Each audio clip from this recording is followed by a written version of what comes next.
Welcome, and we're back for week 21 of the FA Women's Championship show. So glad to be back to all of the action after international break, and it's all been happening. Yeah, that's right, and you've waited long enough, so let's get straight to the action, shall we? Welcome to week 21. There's only one place to start this week, and it's straight to Liverpool as they take on Sheffield United at home for the last time this season, and it's time to celebrate.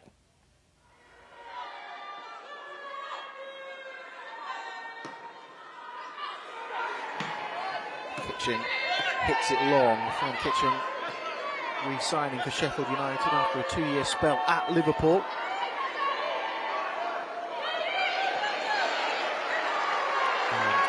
And Lawley has some space and shows good footwork. And she has options in front of her. There's a really good chance for Stengel. That is a really great finish.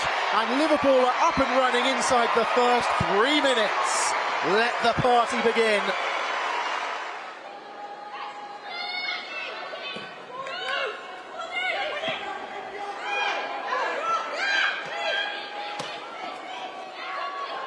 Delightful ball, and Lawley is away.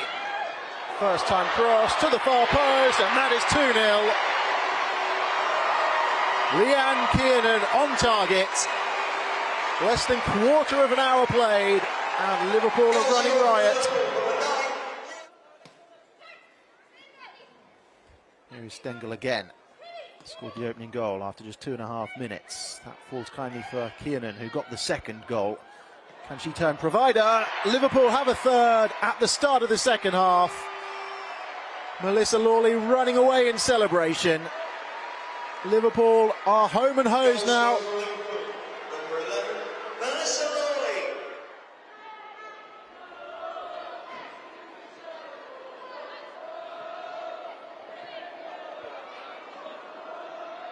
Here is the substitute Holland. That's a teasing ball in, and that is a 4th goal for Liverpool. Katie Stengel couldn't miss from there.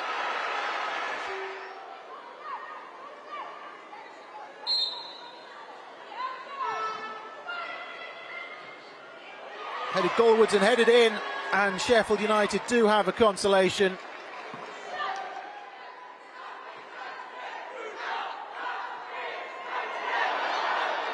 Lawley. Daniels on the overlap. Stengel to her left-hand side. Really good opportunity. Stengel on the hat-trick. Can't get her shot away. Missy Kearns drills it into the top corner, and Liverpool do have a 5th. Do they have another goal to add to their tally here? Towards the far post, and there's the header down and the header in. And they are running riot now, Liverpool.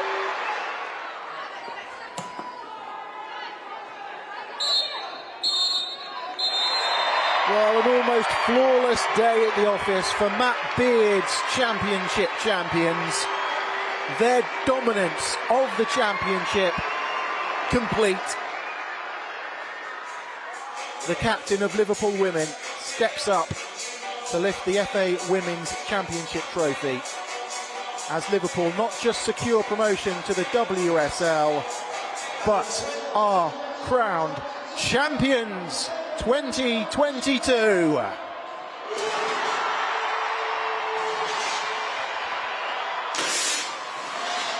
I took a risk coming down and trying to get Liverpool back up, and it worked. So yeah, WSL football is where we want to be and where we deserve to be, so we'll be ready. Oh, do you know what? Like, watching that, they do fully deserve it, didn't they? Yeah, I've got goosebumps watching that, did you? I know. It is so nice to see. Yeah, I think the thing is, with Liverpool, they've been so dominant all season. Like, obviously, I've played against them as well. They're so hard to play against. They've got quality individuals. You can see the team cohesion even in them videos. They all get on well. And you can see that. Look at them behind us. And I just think they deserve that. And I think they're going to do incredibly well in the WSL. Nothing less than they deserve, really. Yeah. But, like, look at that. Like, this is the thing with them. They literally have been just like standout performers week in, week out, haven't they? They've never let it slip. It's fantastic to see. So congratulations to Liverpool. And next up, we do head to Durham now, who took on Sunderland in the Weir Derby. Let's see how they got on.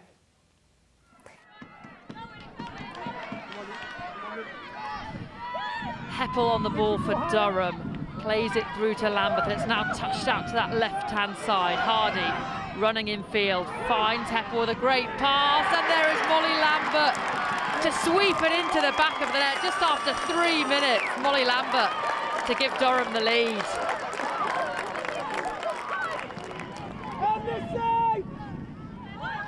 Lambert on the ball again for Durham. It's now fed out to Salicki. She opts for a long-range effort. It's not bad, but tipped onto the bar by Moan in goal for Sunderland. Durham on the attack again in this second half. Hardy with the low cross. It's cut out. Sunderland clear their lines, only so far as Briggs. She whips a ball in. Brought down brilliantly by Emily Roberts. She follows her effort over. Free kick taking short to Heppel. Heppel with the long-range effort. Parried by the goalkeeper, but put into the back of the net by Dee Bradley to double Durham's lead. Long ball sent forward, flicked on by Lambert. Rio Hardy's beat her marker. She feeds it through to Heppel. Heppel on the edge of the box. Nice bit of footwork. Gets into the box. Shoots low into the corner. It's Durham 3, Sunderland 0.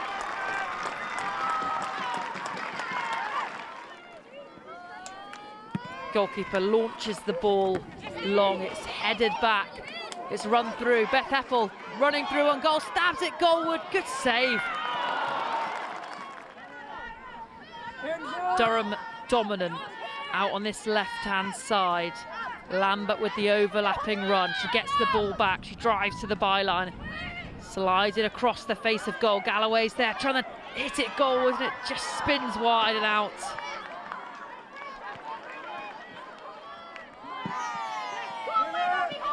Goal kick long, headed back. Beth Heppel for Durham. She's been fantastic this afternoon. Hits it hard, tipped over the bar. Okay, now someone making their Sunderland debut on the FA Women's Championship show today is Grace McCarthy. Grace, how are you? Yeah, I'm good, thank you. Thanks for having me. Listen, let's get straight to it. Obviously, debut on the show, as we've mentioned, and we are getting to the final few games of the season now. How would you assess Sunderland's season if you had to for us right now? Yeah, so I think for us, it's been a bit of a roller coaster is probably a really good way to look at it. I think at the start, we set out kind of what we wanted to achieve internally, and we've done that, which I'm really pleased to say. But it's been a bit of an up and down. We started strongly, probably dipped over Christmas periods, picked back up in the new year, and probably had obviously a rough few results. But I think overall, we are definitely happy where we got to, and hopefully this allows us to build on for next season. Yeah, I love that. And obviously, when it is a roller coaster and when there are moments that are high and moments that are low, how important is it, I guess, to stick together as a team and just ride the storm? Yeah, I think it's massively important. We've got a relatively young squad, minus myself, just add that in there. Relatively young squad. And I think this year's been a huge experience for them, which is no doubt going to serve us really well going forwards. But I think for us, it was about, we're all in it together. From the offset, we said, look, do you know what? First time back in the league. Expectations probably externally aren't that high. So ultimately, it's just about us doing what we wanted to do for us as a collective. So it was hugely important that we stuck together, especially when for that rough patch where we probably couldn't really identify maybe what wasn't going right. So key we stuck together, and I think our kind of collective nature, despite being quite a varying age, like range of ages, definitely shone through as we kind of came much stronger from it. Look, you've mentioned your age there, but I think hearing you talk then, you need players like that in the dressing room with a bit of experience and knows what the league's like, and will bring that bit of motivation and that competitive edge, but also you're calm with it as well. And I think it's so needed in the game. Grace, you're in your prime. I can tell you're in your prime. Don't knock yourself up. Don't knock yourself. I said to the manager the other day, I've definitely got a fair few years left in me. I'll go as long as my legs let me. And if I can offer some value on and off the pitch, I'll definitely try and do that. Oh, right. You can see that a mile off anyway. You can see that a mile off. But listen, the subject me and Mo have been dying to get into, and I don't know if everyone at home knows, but Grace, you're a twin. You're a twin. We love twin chat. We love twin chat. And listen, we want to know it all. Is it just you and your brother? Do you get on? Is it different, you know, being a boy and a girl twin? Yeah. Just tell us about it. Come on. Yeah, so yeah, obviously we're part of the twin club, so we've got that in common. Yeah, I'm one of 4 and I have 3 brothers. So you've got like my older brother, me and my twin in the middle, and then my younger brother. So like growing up, I grew up in a very male-dominated household. That's kind of how I fell into football from the age of about 4. But yeah, we are similar, but also very different. He actually lives down in London. I live up in Durham, so that's the opposite end of the country. I'm 11 minutes older, and I do like to tell him that quite often. But we do have similarities, but we also are quite distinct people. But yeah, he's getting married this year, which is amazingly exciting. So yeah, I'm a twin. I'm the older twin, and I like to let him know that. I'm the older twin as well, and listen, only me and you, we know how it is. It's quite a big responsibility. They are hard work, the younger ones, they need us quite a lot. It's a shift, mate. I don't know if you feel the same. Oh, no, do you know, my brother always claims that he was like coming out the womb when I put him back in. Not really sure how true that is. But yeah, no, do you know what? Someone's got to kind of lead the way, so I'm glad I can do that. The only girl in the family, after my mum, obviously. So yeah. Someone's got to do it, and I can proudly do that. Yeah, definitely. Wait, I've got to know as well, were you the better footballer out of them all? So I'm the only one actually currently plays football at a relatively decent standard. My brother's plays Sunday League, but literally just for the local club down the road. So yeah, I'm the only one that's kind of pursued football as a career. So yeah, definitely set my own thing.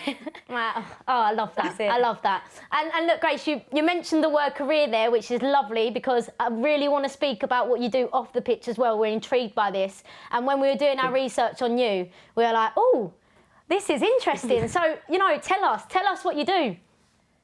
Yeah, so I work in international development, and I work for an organisation called the Prince's Trust International. So we are like the Prince's Trust UK's international arm, and I'm part of our Sub-Saharan Africa team. So in a nutshell, what we do is we work with organisations across Africa.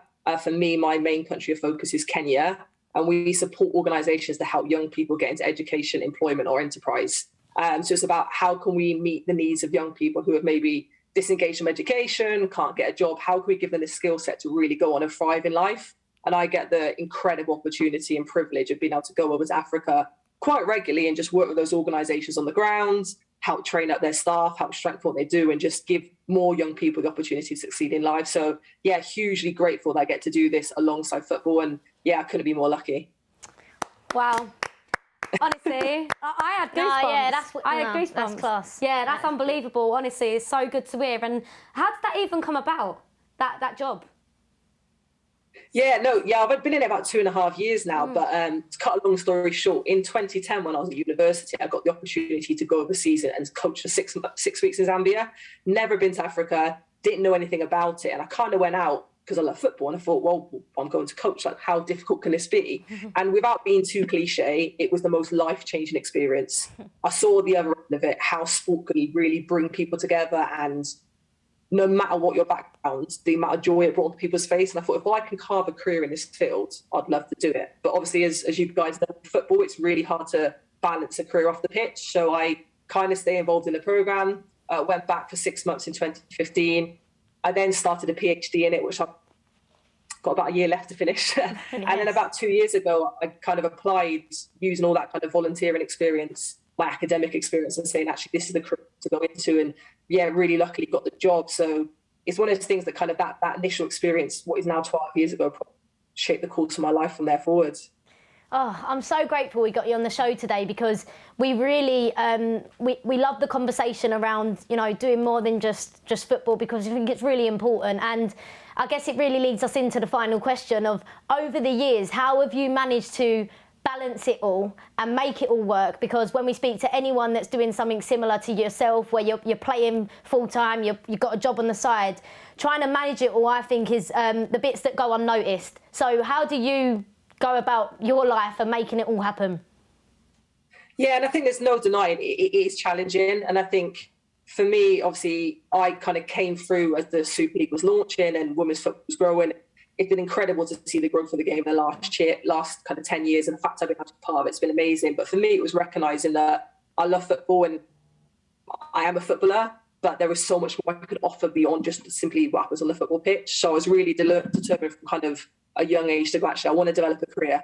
I want to be able to be excelling on the pitch, but also excelling off it. And I've been really lucky to have some really understanding managers that have been hugely supportive in championing me both on and off the pitch, who have allowed me to miss the odd training sessions, maybe attend meetings or to be away. And I really look at the issue in Mel at Sunderland. I've missed a couple of cup games, but really prioritised being back for league games. And it's having that understanding has allowed me to excel in both. And I'm so lucky I've had that. But for me, I think for any young person that's kind of coming through the game now, 100% grab the opportunities the game's got. You've got the chance now to be full-time footballers, which is amazing. But always think, what else could you do beyond that? It does mean a lot of early starts and a lot of late nights and a lot of kind of long weeks. But I think, no doubt, looking back on it now, the memories I have from both playing and currently playing, but also the things I've done off the pitch, I wouldn't change it for the world. So for me, yeah, I've been incredibly lucky to be at so many supportive clubs that's allowed me to do that off the pitch, allowed me to pursue other interests. And I'm still in a really lucky situation now with Sunderland. Oh, the sacrifices, love it. That's what you're talking about there. That's a really important message. So, listen, Grace, that's been such a lovely chat. Thank you so much for joining us. And actually, you told us off screen that you watch the show every week, so you will know that we've got a little game, right, coming up a little bit later. So stick with us for now, all right? And we'll come and visit you in a bit, and we'll play our this and that game, all right? See you in a bit. Brilliant. Thanks, guys, for having me. Thank you. Grace. Thank you. Cheers, Grace. Lovely chat with Grace. Now let's head to the rest of the action, starting with the two rearranged fixtures. Up first, London City versus Lewis.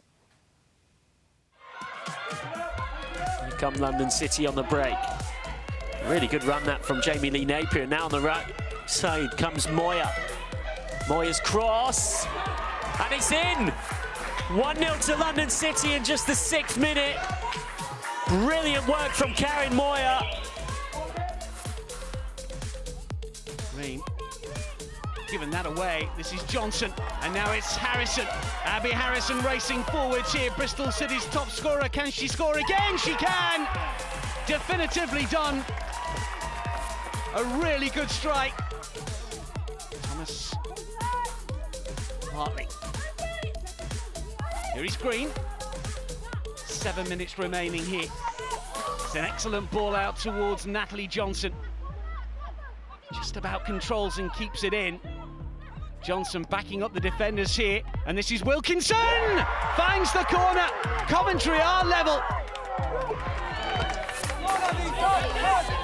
That's a timely interception, and that clearance has turned into a good ball because Molly May Sharp is in behind. Sharp going for goal. Oh, what a delightful finish.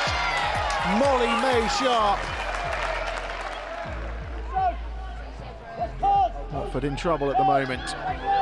Palace looking to compound their woes because Sharp is in behind once again, and once again she has scored with a delightful lob. Molly May Sharp grabs hers and Crystal Palace's second. Set piece for the visitors into the final 10 minutes. They need to find something, and they have found something, and it's Gemma Davison with the goal. It is London City Lionesses asking questions early on. Primus with the effort. Oh, what an absolute belter that is. Atlanta Primus gives London City Lionesses the lead. Grace Neville will take the throw. Ag picks it up. Ag into the box, and she goes down and appeals for a penalty, and they will have a chance to double their lead from the spot.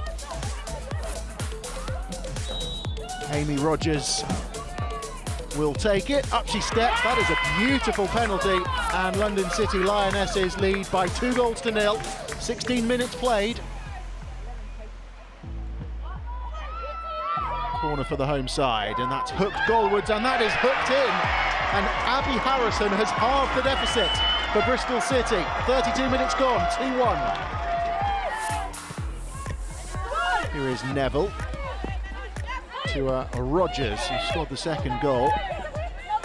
Nice turn by Rogers, and Karen Moya is in behind. Moya with a really good opportunity. Shortly it's 3. It is 3-1 before half-time. Into the final 20 minutes. Time running out for Coventry United. Lewis able to get it clear, but that'll be pumped back into the danger zone. It's an awkward one for Lewis to try and deal with, and appeals for a penalty, strong appeals for a penalty. The referee points to the spot, and Coventry have a chance from 12 yards. Wilkinson, up she steps and she scores, and what a big goal that could be in Coventry's bid to avoid the drop. Keep running away, Robbo. Emma Follis surging run through the centre of the pitch. She then prods it out to Katie Robinson, drills it across the box, and there is Mia Ross to finish off the move. She started it by winning the ball back, and she scored for Charlton and given them the lead. Katie Robinson with this throw into the feet of Hughes. She sets it nicely for Follis. Emma Follis with the spinning low hard shot into the bottom corner to double Charlton's lead. Taken quickly by Follis. Now at the feet of Katie Robinson. She manages to get the cross in. Ross is there, pokes it goalwards, and there is Lois Nuchan to score Charlton's third just before the break to make it Charlton 3, Blackburn 0. Now let's see how those results affect the table going into the final games of the season. London City are in second on a 3-match winning streak. Bristol fall to third after failing to win in 4. And 3 points separating Coventry and Watford, which makes a vital match for this weekend.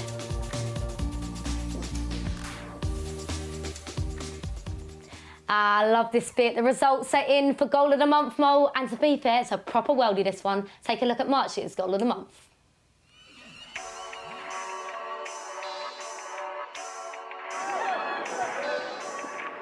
Shifts on to Lucy Watson. Watson cuts in field, hello! A special strike, and Sheffield United go 2-1 ahead.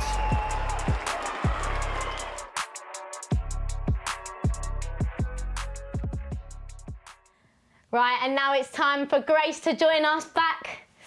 Grace, where are you? There she is. Hey. Right, you ready for the big game? I am. I'm ready to win. Oh, love it. Love it.